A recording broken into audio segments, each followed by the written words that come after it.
The Wooden Horse, a Raggedy Andy story by Johnny Gruelle. Santa Claus left a whole lot of toys. A wooden horse covered with cantoned flannel and touched lightly with a paintbrush dipped in black paint to give him a dappled gray appearance was one of the presents. With the wooden horse came a beautiful red wagon with 4 yellow wheels. My, the paint was pretty and shiny. The wooden horse was hitched to the wagon with a patent leather harness, and he himself stood proudly upon a red platform running on 4 little nickel wheels. It was true that the wooden horse's eyes were as far apart as a camel's and made him look quite like one when viewed from the front, but he had soft leather ears and a silken mane and tail. He was nice to look upon, and was the wooden horse. All the dolls patted him and smoothed his silken mane and felt his shiny patent leather harness the first night they were alone with him in the nursery. The wooden horse had a queer voice. The dolls could hardly understand him at first, but when his bashfulness wore off, he talked quite plainly. "It is the first time I had ever tried to talk," he explained when he became acquainted, "and I guess I was talking down in my stomach instead of my head." "You will like it here in the nursery very much," said Raggedy Andy. "We have such jolly times and love each other so much. I know you will enjoy your new home." "I am sure I shall," the wooden horse answered. "Where I come from, we, the other horses and myself, just stood silently upon the shelves and looked straight ahead, and never so much as moved our tails." "See if you can move your tail now," Henny the Dutch doll suggested.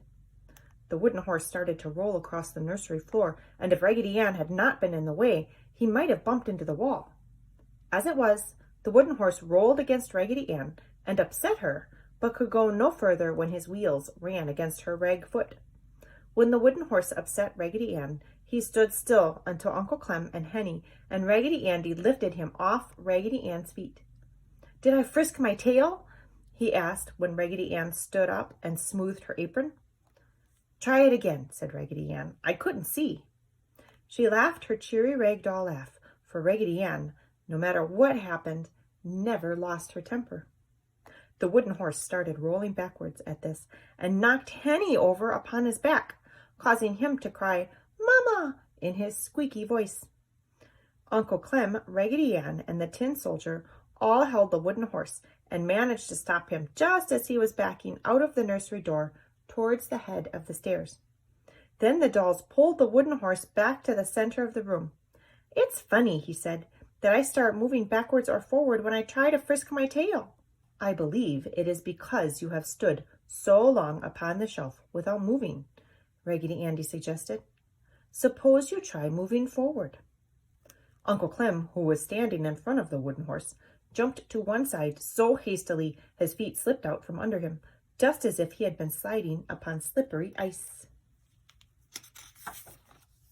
The wooden horse did not start moving forward as Uncle Clem had expected. Instead, his silken tail frisked gaily up over his back. "Whee! There, you frisked your tail!" cried all the dolls as joyfully as if the wooden horse had done something truly wonderful. "It's easy now," said the wooden horse. "When I wish to go forward or backwards, I'll try to frisk my tail, and then I'll roll along on my shiny wheels. Then when I wish to frisk my tail, I'll try to roll forward or backwards, like this."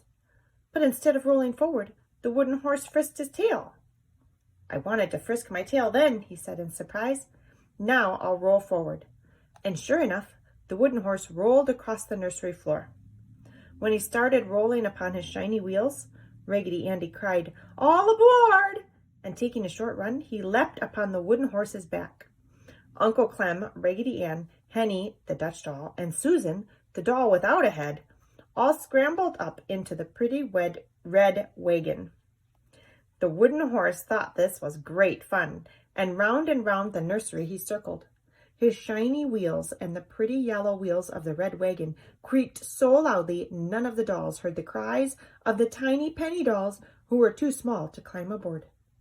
Finally, as the wagon load of dolls passed the penny dolls, Raggedy Ann noticed the two little ones standing together and missing the fun. So, leaning way over to one side as the horse swept by them, Raggedy Andy caught both the penny dolls in his strong rag arms and lifted them to a seat upon the broad back of the wooden horse. "Hooray!" cried all the dolls when they saw Raggedy Andy's feet.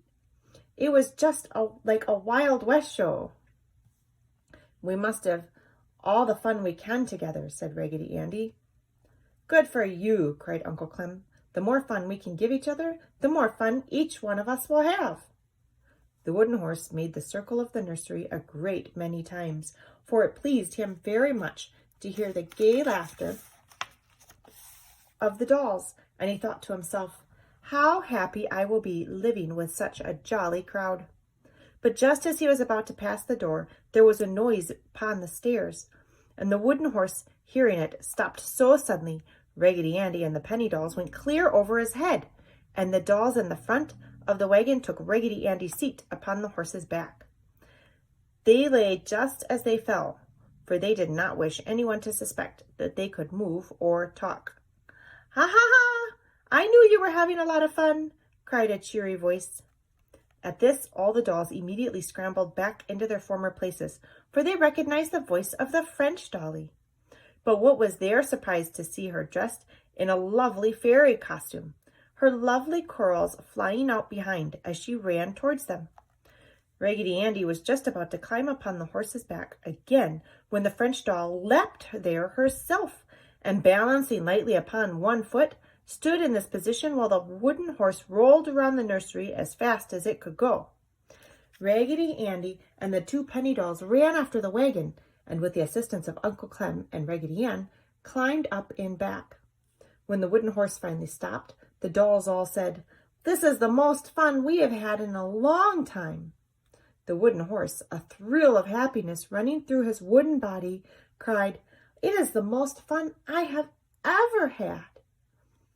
And the dolls, well, they did not tell him so, knew that he had had the most fun because he had given them the most pleasure. For, as you most surely know, they who are the most unselfish are the ones who gain the greatest joy, because they give happiness to others. The end. Thank you.